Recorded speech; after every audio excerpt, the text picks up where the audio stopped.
Hello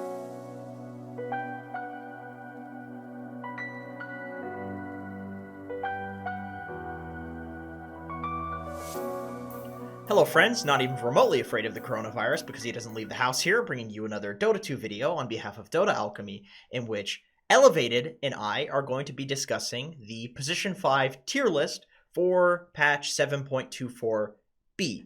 So, Yep. Elevated, what's going on, buddy? Well, this is by popular demand, and we figured that we'd do the 4 first, just because nobody actually wants to play 5. So here we are, filling the niche of the crazy people, the masochists who like to pick 5 in public matchmaking. Yep. And we just want to cover all of our bases. Right, exactly. For all the masochists out there, we just got to make sure that they're happy because we don't want them to turn into sadists. It's just pretty True. important. Okay, so S tier, I have Lich, Bane, and Snapfire.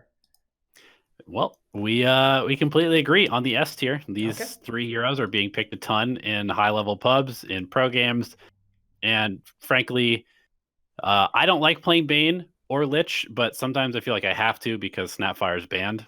And if you have to pick early, then there aren't a whole lot of other heroes that you want to pick first as a 5 where you feel like you're not just going to get completely owned by picks.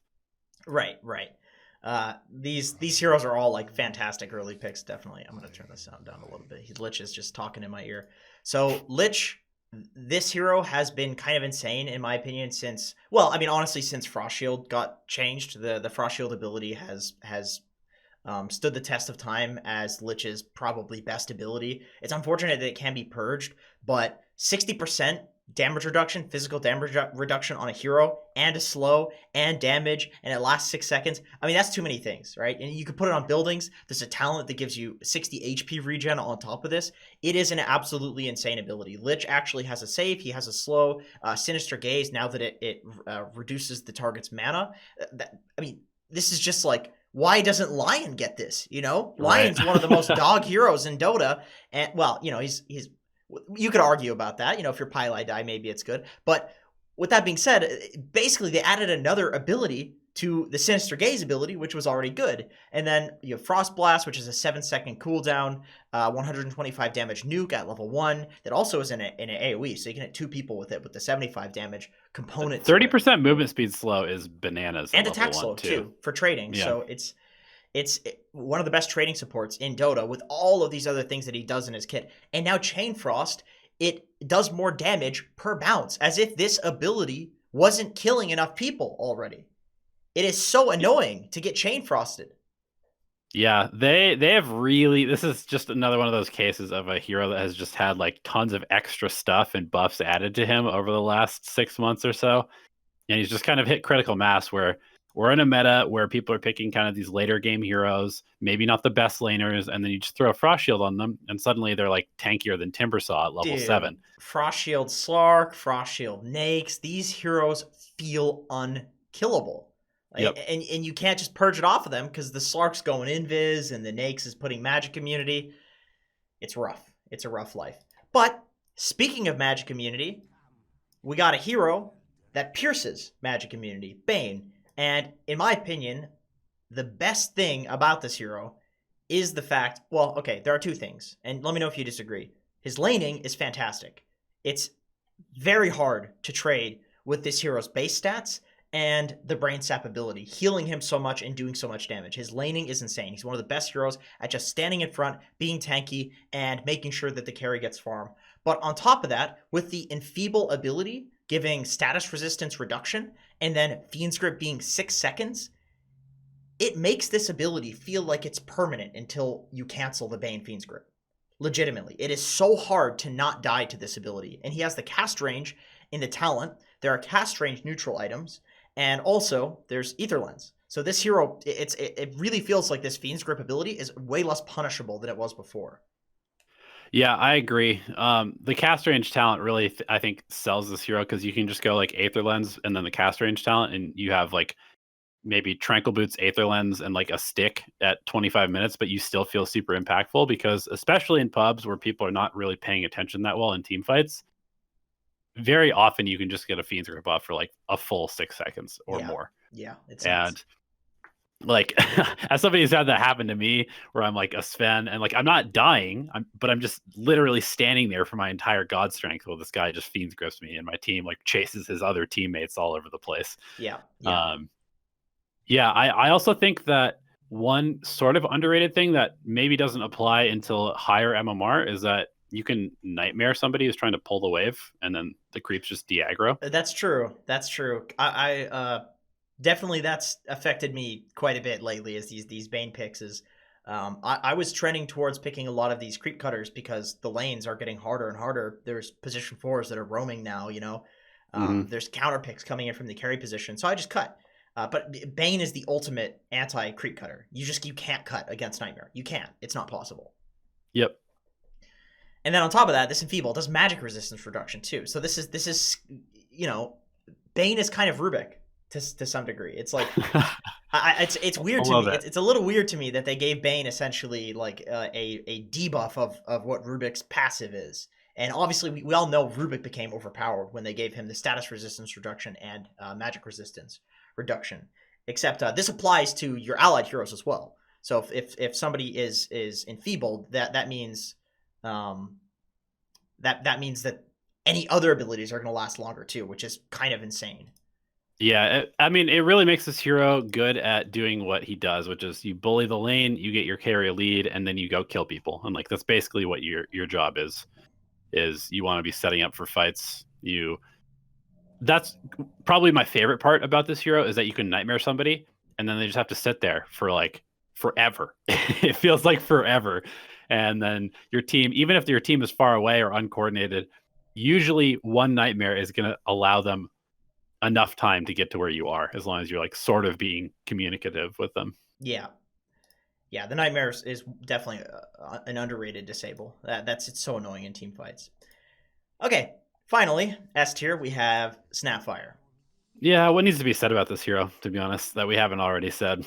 Yeah, new hero, Scatter Blast, great for trading, great for getting last hits. Fire Snap Cookie, amazing disable, good for saving people. Little Shredder, kind of the most dog shit ability on this hero, but considering the other abilities are just insanely broken, it's fair that she has one ability that's not particularly good. Good at killing like Phoenix Eggs and things like that. It's got its uses, but it's nowhere near as useful as the other two. And then Mortimer's Kisses. What the hell needs to be said about this ability? It does so much goddamn damage. It is ridiculous. If you have any setup for it, Snapfire will win you every single team fight in the game.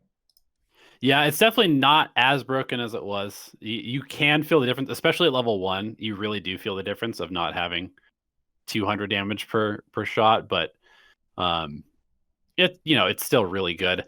And I will say that I've been experimenting a little bit with going Little Shredder in certain matchups. Like you pick Snapfire first, the other team's going to pick, some like really annoying, I don't know, like Enchantress, Puck, whatever, low armor, hard stuff to deal with. But then you just go Little Shredder and you like pump them for half their HP every single time you use it.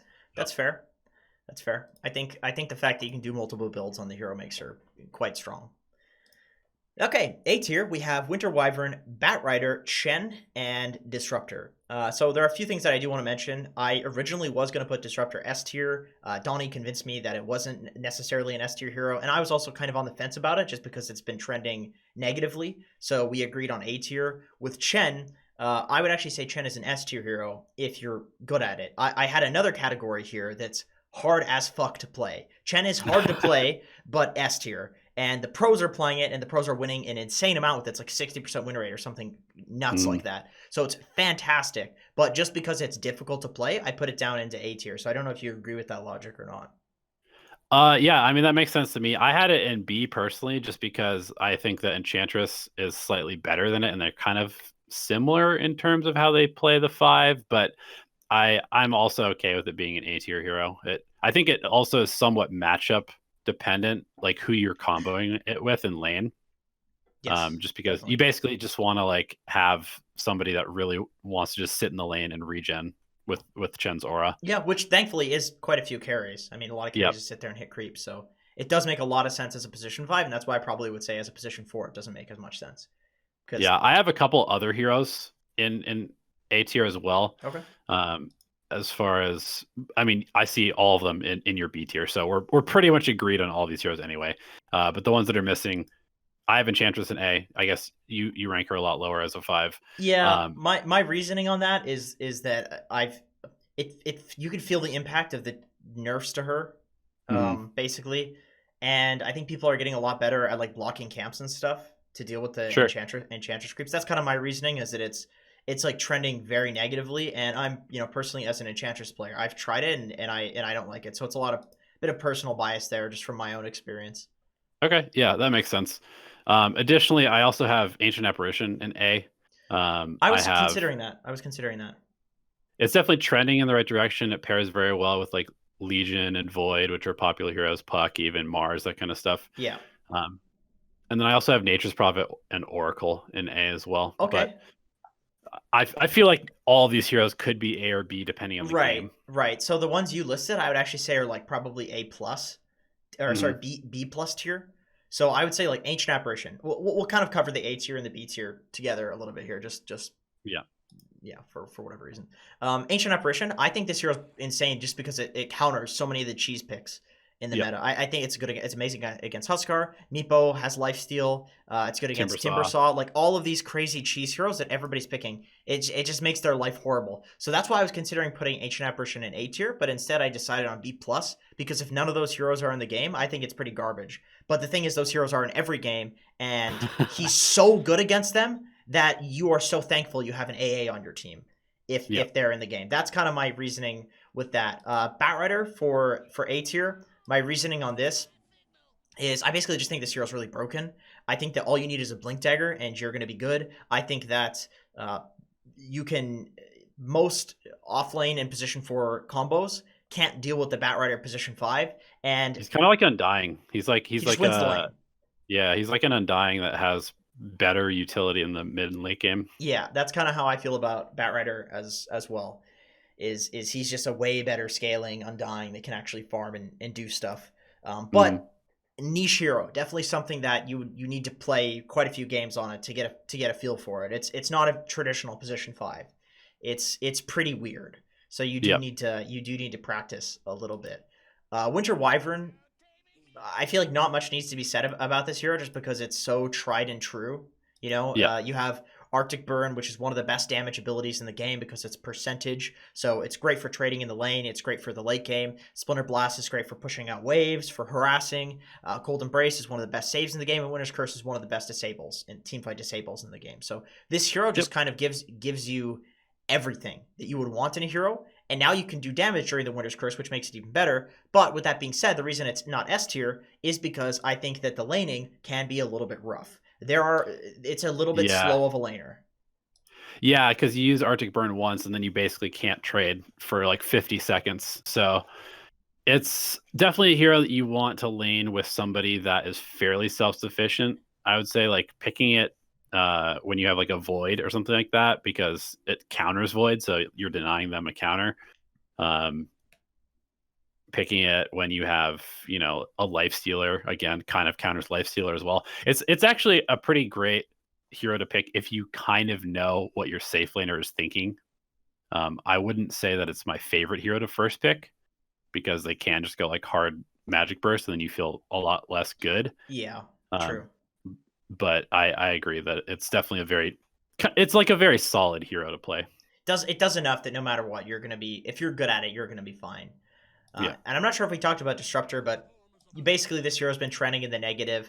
With that being said, Glimpse is one of the most unique and best abilities in the game. If you're ahead, it just Yep. seals the game. Static Storm with the Aghanim Scepter is an AoE doom. It's ridiculous, but it did get nerfed. It doesn't last longer, unfortunately, with the Aghanim Scepter. But it's still 5-second doom, right? Which is insane with the kinetic field. Thunderstrike's one of the best trading abilities in the game. So I still think Disruptor is just a solid hero. Yeah, I agree. There's just a lot of purges. I wouldn't pick it against like Legion or Abaddon, for example, Yeah, because then you're pretty useless in the laning stage. But um, it's definitely a pretty good pick in most games. I agree. Okay, so for the B, C, and D tier, we'll kind of just cover them relatively quickly because I know there's a lot of these heroes. We already talked about a few of them. Oracle is just trending in the positive direction. I think this hero, the save is The save ability is just really good. It's a hard hero to play. The harass that comes from Fortune's End in the lane is amazing. The burst that comes from Purifying Flames and Fortune's End is amazing. The Yep. talents, the talents that Oracle has, these are fantastic talents as well. But definitely high mana cost hero, a little bit slow paced of a hero. You need to get like level 3, and then you start really doing damage. And you can definitely feed. This is definitely a hero that can like run in and feed. I mean, a lot of position 5s are like that.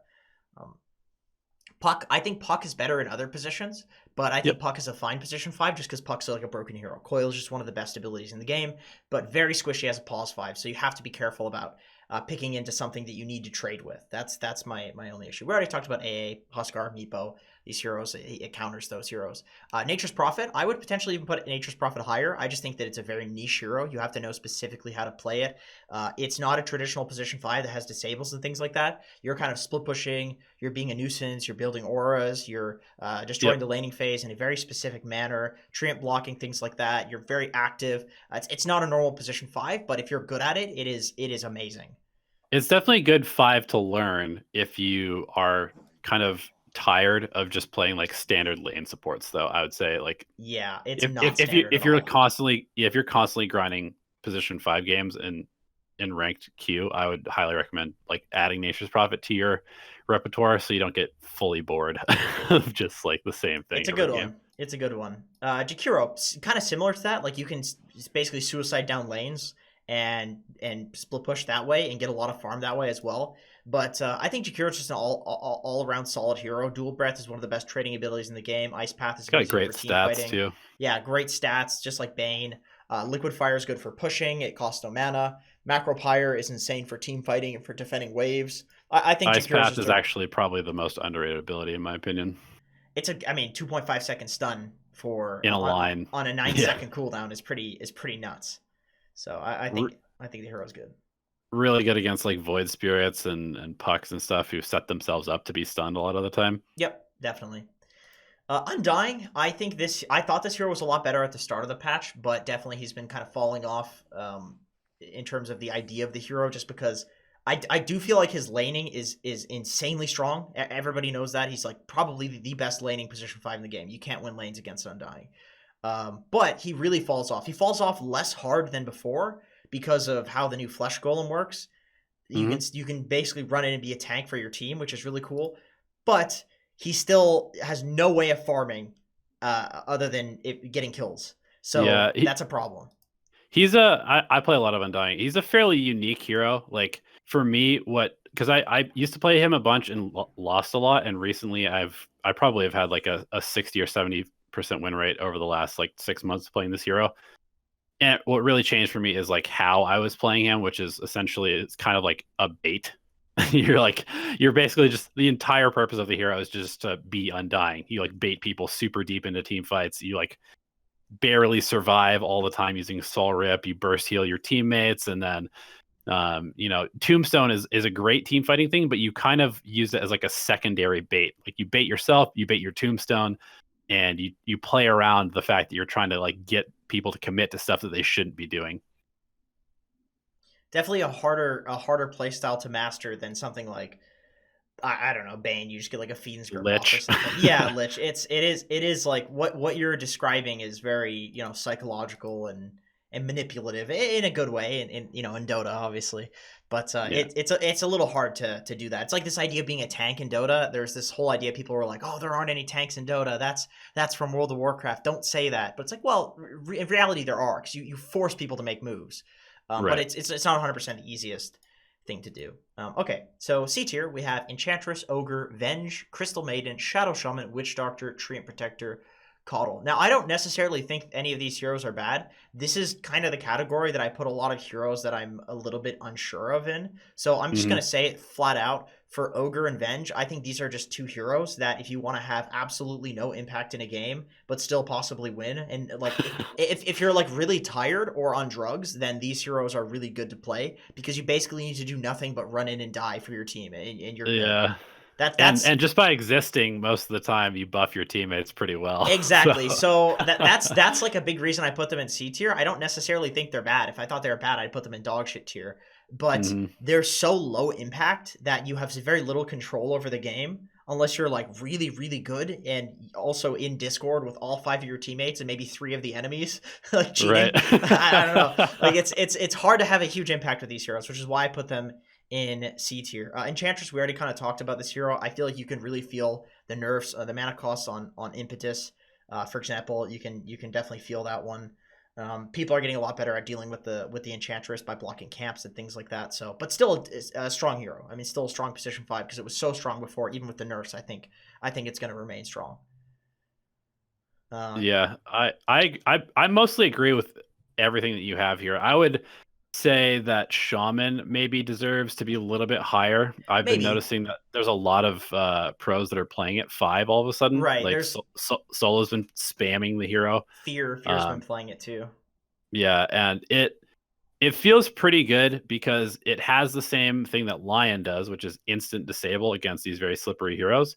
But it also has actual wave clear. It has tower push, and it has the ability to scale, regardless of whether you're sniping people with Finger of Death or not. Right. I definitely think Shadow Shaman's decent. This is one of the heroes that I would definitely say that I'm unsure of.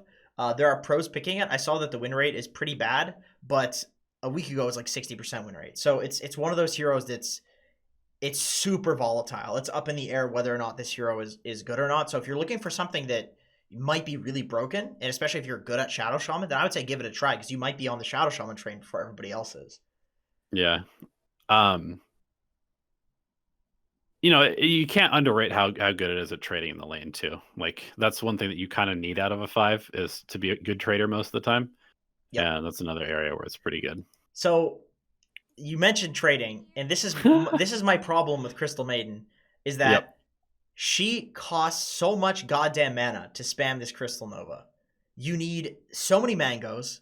You need to have Arcane Aura basically level 2 or level 3. I wish that it was good. Like it feels like it should be good just because Frostbite and Crystal Nova are so good, but you do not have the mana to spam these as much as you would want to. You just don't. Straight up. So that's why she's in C tier, because I think the spells are really good. They just cost too much. Again, it's like this is always the problem with her. This is always the problem. Also, right now, the offlaners and the 4s will absolutely murder you. Like, if you are anywhere outside of like under your tower, you will get instantly run down. Which is another reason why Witch Doctor is in this tier as well. It's like such a feeding hero. But I do really love this Maledict AoE talent. I think it's an amazing talent. Maledict is one of the best abilities in the game. It's been getting buffed so many times. Death Ward has been getting buffed.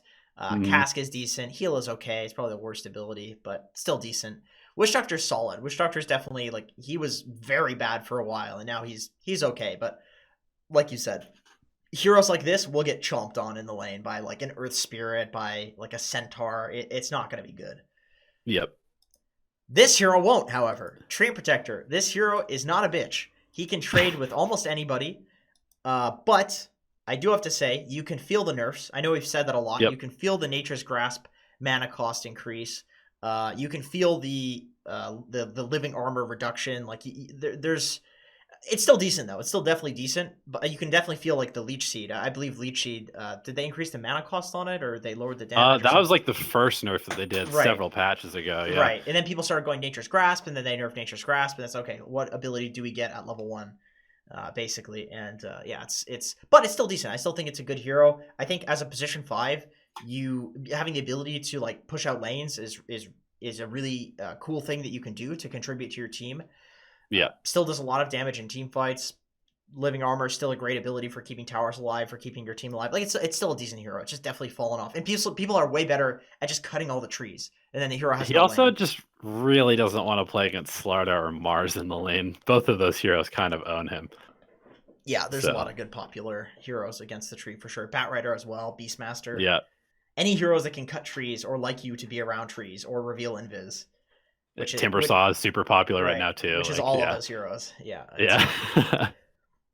Coddle. I don't think Coddle's bad. I don't think Coddle's good. Coddle just seems average to me. I played him once since all the nerfs hit, and he kind of feels like he just like slaps you with like a wet noodle. Like that's how much harass he does in the laning stage. But in theory, he should be pretty good because there's a lot of mana burn that's popular right now, and his ultimate has always been insane. Yeah, Will-O-Wisp was just a straight up good ability. Yeah. So decent hero. Okay, D tier. We have Grimstroke, Silencer, Shadow Demon, Dazzle, Warlock. Grimstroke only good with combos. Silencer, this hero feeds relentlessly. It's also some weird ass like the hero scales and wants to right click people, but also has no way of farming. So it's like not a good carry. It's like this just horrible mix of carry and support that neither role is really good for him. That everybody likes to pick when they're playing quote unquote support because it feels like they can actually play carry as a 5, but instead they actually just grief their team. It's weird. I would almost consider him being a griefing hero just because most people play Silencer not as a support at all. Despite picking him there. Definitely. Shadow Demon. Low win rate. Very low win rate hero. It's kind of low impact, to be honest. Low impact. Costs a lot of mana. The spells aren't particularly good against the current meta heroes. You know, it just doesn't feel good. It just doesn't feel good to play. It feels like all of these other heroes are just getting buffed and getting these crazy abilities. Venge dies and just stays alive. Enchantress has impetus at level 1. And Shadow Demon is just still Shadow Demon. You know, that's the problem. Yeah. Dazzle, we talked about this in the Position 4 video. Every hero in the offlane basically can purge this Poison Touch. Like Legion's popular. Carries can purge it. There's Slarks. There's PLs. Every hero just seems like they can purge this Poison Touch or they don't give a shit about it. So otherwise Dazzle would probably be decent. Warlock, probably the lowest win rate support out of everything on the list. Has like a 42% win rate in pro level pubs. Because he does nothing except for once every 2 minutes, and that's just not acceptable in the current meta. Excuse me, Donnie. It's well over 2 minutes. Oh, apologies. Yeah, sorry. It's even worse than that. Yeah. Like, I could see him being good with some of the combos. Like, if you could do Fatal Bonds into, like, Sven plus, Mars or something like that. But that's a lot to make a support work. Yeah, and so you're better off looking elsewhere. Are you really going to first pick a Position 5 and, like, all right, let's draft everything around this hero? Right. I really doubt it. Okay, so finally, we get to the dogshit tier heroes. I have Lion, Windranger, Techies, and Pudge. Okay, so I want to say something right to start here. I don't think a few of these heroes should even be on this. In fact, I would just say that Lion, to me, is the only Position 5 that's dog shit. But people keep picking Pudge, Windranger, and Techies as Position 5. So they're in here, and they're garbage. And I pick them sometimes, but I pick them when I don't care. When I think people on my team are fighting each other for the mid lane and they're going to grief and I just want to have fun. Then I'll pick Pudge 5. Then I'll pick Techies 5. But it's not good. Techies, you're just playing a carry. You're just carrying from the 5 position. Again, except in a really shitty way that makes your team 4v5. Pudge, I mean, have you seen this hero buy a fucking ward? Link me a replay where a Pudge buys a ward, where it doesn't get instantly dewarded, or he doesn't feed planting it. No Pudges walk around warding. He's got like 280 move speed. And I will say, as far as those slow-ass supports that feed in lanes, this guy's a lot of health, but he is definitely in that Witch Doctor, Crystal Maiden tier in terms of, like, if he's out of position, he just feeds First Blood. It's so sad. And more. Pudge is probably the most First-Blooded hero in Dota. Maybe CM, but Pudge is definitely up there. Okay. Windranger, this hero is just a core. She's just scaling. She just scales. Yeah. Like, Focus Fire, the entire ultimate is wasted if you aren't a core. You need levels in all of your abilities. All of her talents are like, this hero should be a core. It's just a core. It's just a core in my opinion. It's like playing Riki as a 4. It doesn't make any sense. Playing Riki as a 4. It doesn't have invis. People are like, but I can trade well with Windrun. It's like, yeah, but there's a lot more to Dota than just trading in the laning stage. I don't even think you can trade well with Windrun. Like, I think most heroes have some sort of trading ability that's better than Windrun. Like, she's been nerfed. I also agree. You know? Oh, this hero. So 5-game winning streak right here on Lion 5. I'm gonna be completely honest. So I would definitely consider putting this in like D or C tier, maybe even higher, because I know pros are picking it. Yeah. But Jesus Christ, man. Ellie was watching me play Dota the other day, and this guy was like, hovering over mid, right? And we had like mid 1 on our team. So obviously this guy eventually was like, okay, I'm going to give mid 1 mid. And he picks Lion. And I swear to God, in every single team fight, this guy, number 1, in my lane, he ran in, he fed first blood, he TB'd back in, he ran in expecting the position 4 that was there, that first blood on him, to be gone. Ah, tricked you. I'm still here. He killed the Lion. Lion fed 2 fucking kills before 30 seconds, and now I'm against a tri-lane on my own. And it's like, okay, well, this guy picked Lion. He's going to be amazing in the game. Like, of course, he picked Lion. Only specialty players play Lion. Every fight, he'd run in, miss a stun between 3 people, and then immediately fall over. And he ended the game like 2-18. And that's what Lion players do. They run in, they do nothing, and then you wish that they were any other support. Yeah, you got to be real good with hitting your impales, and you definitely don't want to just click it on people. It's like you basically need to be casting it like it's a Nyx stun. Even though you can target it, you probably shouldn't most of the time. And I don't know. I like this hero. I understand why it's the second most picked hero in Dota, because it, like, Finger of Death, it just feels like the best ability in the game. I gotta say, you know, obviously everything that I'm saying about this hero is anecdotal and 100% personal bias from having Feeding Lions. I know all you other core players out there agree with me. All you supports are like, no, Lion's good. But the core players out there are like, yeah, fuck Lion. The Finger of Death cooldown at level 1 is way too long. Yeah, I agree. It's nearly Warlock ulti cooldown. Yeah. For what it does, that is way too long. Like, you want to build the damage. I would rather the cooldown be less and then the damage be less than the cooldown being so long and the damage being so high.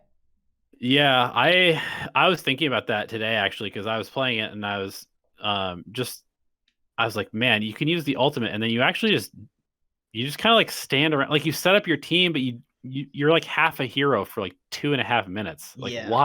Why is that? It's a problem for sure. But if they did lower the cooldown to like 120 or 100 or something like that at level 1, I feel like the hero could get like kind of broken, because it is very easy to secure kills, and you could have like 10 stacks by like 20 minutes or something. I agree. Like that. It's about the stacks, and I like the hero being based around those stacks. I think that's a really fun thing. Like, I think that makes it really fun to play support. So I like that. But having that on a 160-second cooldown, I would really like to take nerfs and all of the other abilities and everything else online and get this cooldown lowered, because I think that's a fun concept for a hero, is to build these stacks up and scale. Kind of like a not shitty silencer, but you can't do it because it's 160-second cooldown. Right. Agreed. All right. That's it for this video. Anyway, thank you so much for watching. If you want to support us, patreon.com/Dota Alchemy. We have a very special stream coming up on there. There's a lot of plugging at the end. I'm just going to end the video right now.